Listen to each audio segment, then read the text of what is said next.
Lapangan terbuka venue Panahan PON Papua di kawasan Kampung Harapan, Kabupaten Jayapura, dibanjiri ratusan hingga ribuan orang untuk merayakan hari ulang tahun ke-60 Gereja Kemah Injil atau KIMI di Tanah Papua pada Rabu 6 April 2022. Pesta rohani gereja yang lahir pada 6 April 1962 itu diisi puji-pujian dan tarian hingga fragmen tentang awal mula gereja KIMI lahir dan perjalanan panjang KIMI di Tanah Papua.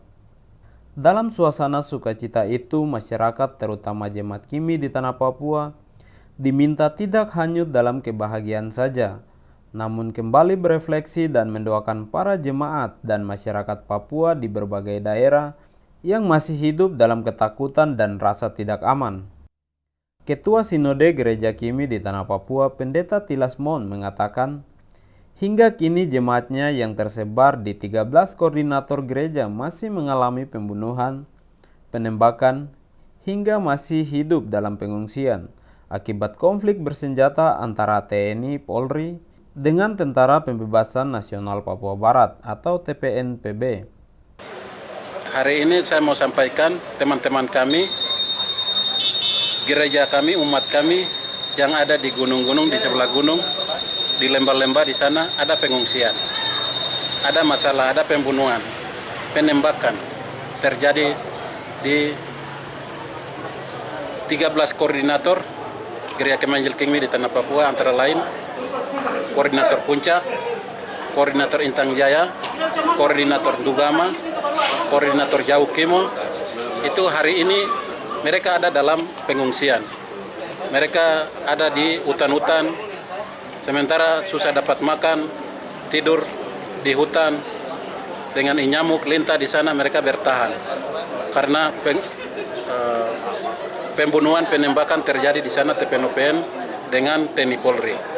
Sehingga kami dalam acara ini, dalam kegiatan ini, saya sebagai Ketua Sinode menyampaikan bahwa kepada umat Tuhan, hamba-hamba Tuhan yang hadir pada acara KIMI, Gereja Kemah Injil KIMI di Tanah Papua, ulang tahun yang ke-60 ini, saya minta mohon doa, dukungan doa salah satunya, untuk mendoakan umat Tuhan yang sementara ada di sana.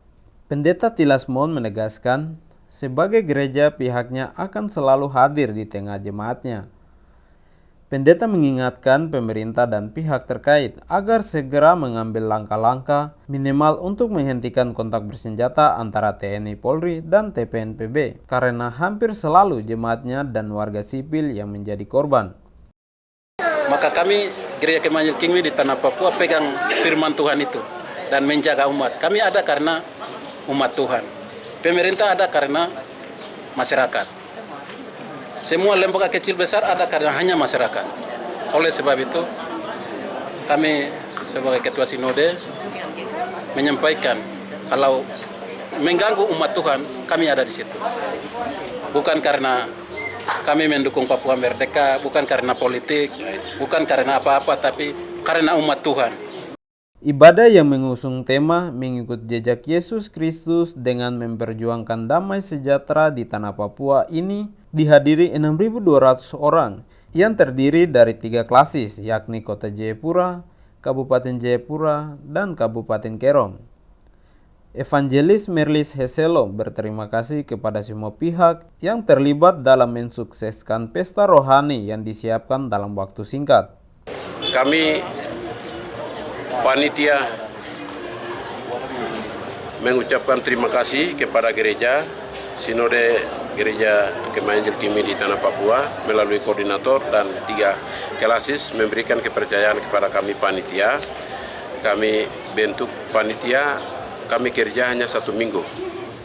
Waktu yang relatif singkat, tapi ya puji Tuhan, campur tangan Tuhan dan semua dukungan teman-teman kaum profesional karir gereja di DPRP dan semua umat 3 klasis dukungan, semua serentak, kompak semangatnya sehingga hari ini kami bisa sukseskan ibadah bersama di lapangan terbuka. Jadi kegiatan ini bukan hanya ini, sesuai dengan sampaikan sinode kami tetap semangat terus akan lakukan dan tahun-tahun berikut lagi. Itu komitmen bagi kami. Terima kasih. Perayaan HUT ke-60 ini turut dihadiri salah satu pelaku sejarah yakni Pendeta Yosias Tebai, Moderator Dewan Gereja Papua Pendeta Dr. Beni Giai, Ketua dan jajaran Sinode Kimi di Tanah Papua, serta para kader gereja, yayasan hingga jemaat dari 3 klasis.